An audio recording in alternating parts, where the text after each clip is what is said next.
오늘은 시사 칼럼 스크립트 국민의힘 패배 진단과 보수의 생존 전략을 칼럼으로 알아보는 시간을 가져보겠습니다. 칼럼은 논술의 하나로 정말 명확하게 확실하게 쏙쏙 들어오는 부분이 있어서 아주 좋답니다.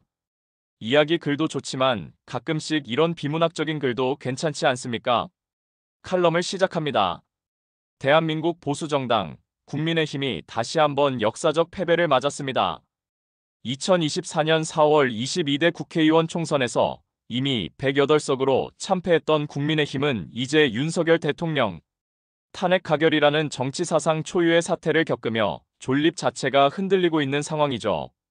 2024년 12월 3일 윤석열이 6시간 만에 해제된 비상계엄을 선포한 순간부터 보수 정치의 운명은 정해진 셈입니다.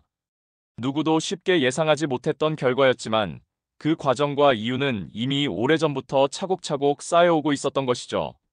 오늘은 이번 일련의 사태에서 드러난 국민의힘 패배 원인을 차분히 짚어보고 보수가 앞으로 다시 일어서기 위해서는 어떤 선택을 해야 하는지 생각해보려 합니다.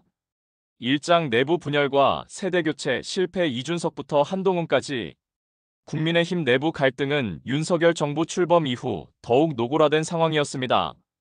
초반부터 이준석계 청년 세력과 기존 윤핵관계 주류 세력 간의 충돌이 이어졌죠. 2022년 7월 이준석 대표가 가로세로 연구소발 성상납 의혹으로 당원권 정지 6개월 징계를 받으며 사실상 축출된 게 첫 신호탄이었던 겁니다. 그 후 등장한 한동훈.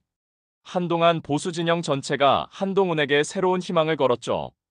2024년 7월 23일 국민의힘 당대표로 62.84%라는 압도적 득표율로 당선되며 20대부터 40대까지 심지어 중도층에서도 상당한 지지를 받았던 인물이었습니다.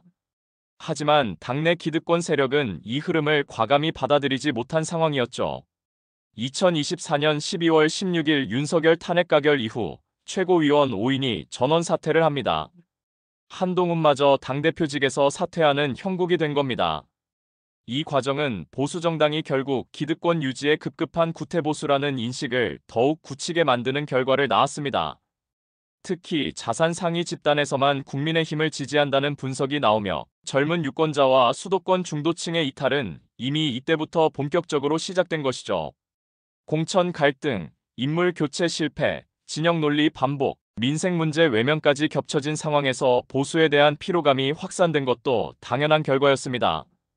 국민의힘은 보수가 지녀야 할 감시자, 견제자 역할을 스스로 포기하게 됐고 권력과 유착되는 모습까지 보이며 대안정당으로서의 신뢰를 잃어가게 된 것이죠. 이장 김문수 단일화 무산과 전략 실패 권영세 권성동의 쿠데타. 이번 대선에서 가장 결정적인 변수 중 하나는 김문수 후보의 단일화 무산이었습니다. 당초 보수 원로들과 지도부는 한덕수 전 국무총리를 후보로 세우려 했던 것이죠. 한덕수는 외교, 경제, 안보, 통상 등 모든 측면에서 국제사회가 신뢰하는 인물이었거든요. 미국과의 관세 협상, 미중관계 조율, 방위비 협상 같은 대외 정책에서 한덕수 카드는 매우 안정적이었던 상황입니다. 그러나 김문수는 끝까지 양보하지 않았죠. 한덕수와의 단일화 협상은 결국 무산됐고 김문수 단독 보수 후보 체제가 출범하게 된 겁니다. 더욱 충격적인 것은 국민의힘 지도부가 2025년 5월 10일 새벽 김문수 후보의 자격을 일방적으로 취소하고 한덕수를 등록시키려 한 초유의 후보 교체 시도였습니다.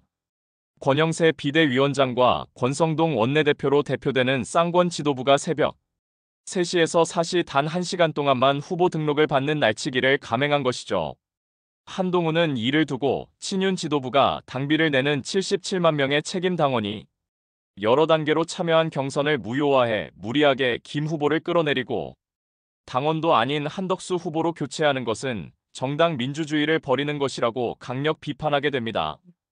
다행히 5월 10일 밤 당원 투표에서 후보 교체안이 부결되며 김문수가 최종 후보로 확정됐지만 이 과정에서 국민의힘의 민주주의는 완전히 실종된 모습이었죠.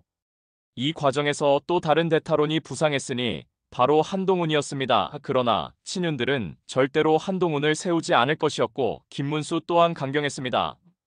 한동훈이 만약 보수 대선 후보로 올라섰다면 판세가 뒤집혔을까요? 결론부터 말하면 이번 선거는 그 역시 승리가 쉽지 않았을 것으로 보입니다. 정치 경험 부족, 국정운영 준비 미흡, 권력구조 장악 미비라는 현실적 한계가 분명히 존재했기 때문이죠. 그럼 이번 3장에서는 이준석 김문수 단일화 불발과 범보수 분열에 대해서 알아보겠습니다. 이준석과 김문수 간에도 단일화 시도는 있었습니다. 중도 세력 결집을 목표로 했지만 결국 정치적 철학 차이와 지분 문제, 협상 충돌로 인해 결렬되는 상황이었죠. 만약 이 둘이 힘을 합쳤다면 박빙 승부가 펼쳐졌을 가능성도 배제할 수는 없었던 것입니다. 그러나 단일화 실패는 결국 보수 진영 내부 갈등의 깊이를 적나라하게 보여주는 상징이 되고 만 것이죠. 최종적으로 이재명 48에서 50%, 김문수 39에서 41%, 이준석 9에서 10%의 분산 구조가 만들어지게 된 겁니다. 사장 김문수 캠프의 우후죽순 연합전선과 치명적 실수들. 김문수는 이준석과 단일화를 계속 추진하면서도 대통합전선을 함께 선택하게 됩니다. 박근혜 전 대통령, 이명박 전 대통령, 손학규 전 지사, 이낙연 전 총리까지 전직 인사들을 총동원한 것이죠. 보수 핵심층은 결집됐지만 문제는 중도층이었습니다. 20, 30대는 한동훈을 원했지만 철저히 배제된 상황에 실망하게 됐고 40, 50대는 박근혜와 이명박까지 동원되는 모습에 피로감을 느끼게 된 것이죠. 결국 우후죽순식 영입 전략은 30대부터 50대까지 중도층 이탈을 가속화시키는 결과를 가져오게 됩니다. 보수 진영이 스스로 젊은 층과 중도층의 마음을 잃어버린 셈이었죠. 5장 결정적 악재들 탄핵 정국에서의 연쇄 실수. 선거 막판 윤석열의 비상계엄 선포라는 초유의 사태를 이재명은 김문수를 찍으면 내란수계라느니 윤석열이 다시 상황으로 온다느니 하면서 마지막 선거에 열을 올렸습니다. 한동훈은 계엄 당시 반대 입장을 밝히며 일부 국민의힘 의원들을 계엄 해제 표결에 참여시켰죠. 그래서 친윤 세력들과 국민들은 한동훈에게 배신자 프레임을 씌웠습니다. 결국 윤석열과 친윤 보수 세력들은 한동훈과 화합하지 못하고 결국 탄핵 세력까지 가게 된 것이죠. 참 권력의 맛을 보면 욕심이 끝이 없는가 봅니다. 이는 민주주의를 지킨 역사적 순간이었습니다. 하지만 그 이후가 문제였던 것이죠. 12월 7일 1차 탄핵 표결에서 국민의힘이 집단 퇴장하며 표결을 무산시켰고 12월 14일 2차 표결에서는 결국 204표로 탄핵이 가결되는 상황이 벌어집니다. 국민의힘에서도 최소 12명의 이탈표가 나온 것이죠. 특히 김문수 캠프의 치명적 실수도 있었습니다. 선거 과정에서 윤석열 탄핵에 찬성했던 윤상현을 선대위원장으로 임명하면서 한동훈 쪽 젊은 핵심 지지층의 분노가 폭발하게 된 것이죠. 보수 본진조차 등을 돌리는 계기가 됐습니다. 한동훈 지지층 이탈도 이때부터 급격히 확대되는 상황이었어요. 홍준표 전 시장은 하와이 체류로 실질적인 선거 지원에서 빠져 있었고 대구 경북 보수 조직조차 흔들리기 시작했던 것이죠. 보수 진영의 전통적 조직력이 무너진 겁니다. 윤석열의 지지율도 탄핵 이후 11%까지 추락하며 보수 정치 전체가 나락으로 떨어지게 된 상황이었습니다. 6장 감시자 역할을 포기한 보수의 자멸. 보수 정당은 원래 권력을 감시하고 견제하는 역할에서 가장 힘을 발휘해야 하는 것이죠. 그런데 국민의힘은 집권 세력과 너무 밀착되며 대한정당의 역할을 스스로 잃어버리게 된 겁니다. 한동훈이 몇 개월 전 당대표 사퇴 기자회견에서 극단주의자들에 동조하거나 그들이 상업적으로 생산하는 공포에 잠식당한다면 보수의 미래가 없을 것이라고 경고했지만 이미 늦은 상황이었던 것이죠. 결국 국민들은 그래서 보수를 왜 찍어야 하나라는 근본적 회의를 품기 시작하게 됩니다. 국민의힘이 가진 자들의 정당이 되어가고 있다는 분석이 이를 뒷받침하고 있는 상황이죠. 7장 보수의 생존 전략 어떻게 다시 살아날 것인가? 이제부터가 더 중요합니다. 보수가 다시 살아나기 위해선 전면적 변화가 필요한 것이죠. 첫째, 보수가 국민 감시자, 이미지를 되살려야 합니다. 권력과 거리두고 정부 감시자로 복귀해야 하는 것이죠. 정부와 국민 사이에서 국민 변호인 정당이 되어야 합니다.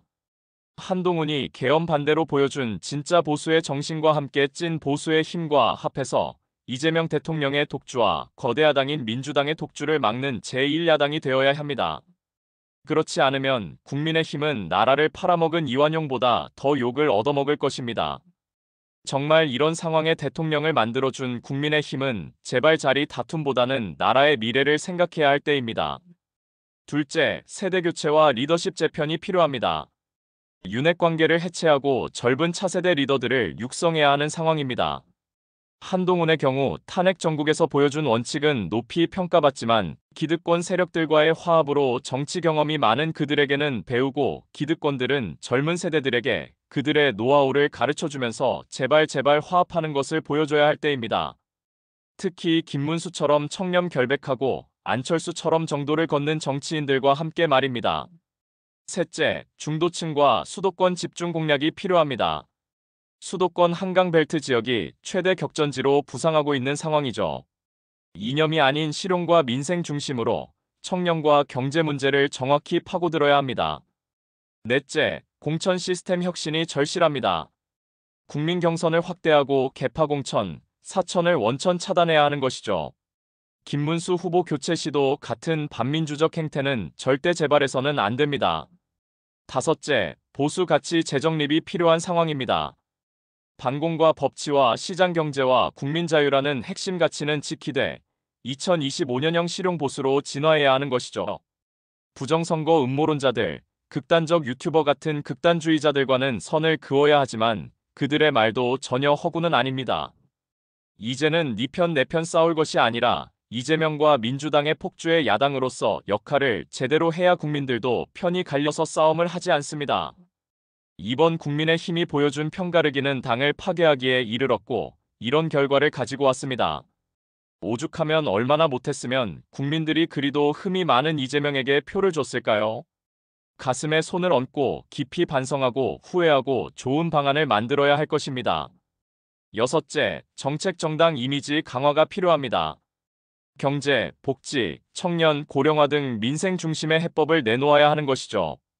김문수가 경기도지사 시절 GTX 구상 등으로 보여준 정책 역량을 벤치마킹해야 합니다.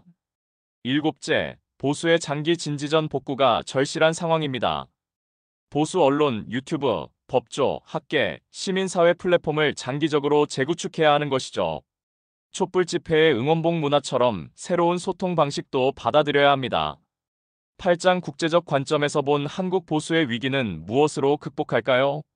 한국 정치학자 573명과 세계 각국 정치학자 282명이 윤석열 탄핵을 지지하는 성명을 발표했습니다. 이는 한국 보수 정치가 국제적으로도 신뢰를 잃었음을 보여주는 것이죠. 헌법재판소가 재판관 8인 전원의 만장일치로 윤석열을 파면한 것은 법치주의의 승리였지만 동시에 보수 정치 전체에 대한 준엄한 심판이기도 했던 겁니다. 해외 민주주의 국가들은 한국의 민주주의가 어떻게 회복되는지 주목하고 있는 상황이죠. 보수 정치가 민주주의 수호자로 거듭날 수 있는지가 관건입니다. 구장 데이터로 본 보수의 몰락과 재생 가능성입니다. 20대 대선에서 윤석열은 50대에서 52.4%대 43.9%로 8.5%포인트 밀렸고 이번 대선은 더욱 참담한 결과였습니다. 수도권에서도 지역주의를 넘어선 다양한 요인이 투표에 영향을 미치기 시작한 것이죠. 하지만 희망도 있습니다. 2024년 10월 재보궐선거에서 부산 금정구청장 선거에서 61.03% 압승을 거둔 것처럼 지역별 맞춤 전략과 적합한 후보가 나서면 승산은 있는 것이죠.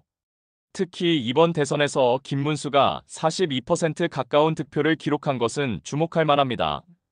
탄핵 정국이라는 최악의 여건, 당 지도부의 후보 교체 시도라는 혼란, 그리고 내란 대통령을 배출한 정당이라는 멍해까지 짊어진 상황에서 이 정도 득표는 분명 선전이었던 것이죠.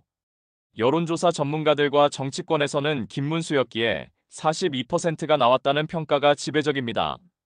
그는 정치 입문 이후 지금까지 단 한 번도 비리나 품위 관련 논란에 휘말린 적이 없는 몇 안 되는 정치인이거든요. 2006년 경기도지사 취임 당시 국가청렴위원회 지자체 청렴도 순위 꼴찌였던 경기도를 2012년에서 13년 3에서 4위까지 끌어올린 행정능력, 노동운동가 출신답게 서민들의 애환을 이해하는 소통력, 그리고 무엇보다 파도 훈담과 선정만 나오는 깨끗한 이력이 국민들의 마음을 돌리게 한 것이죠.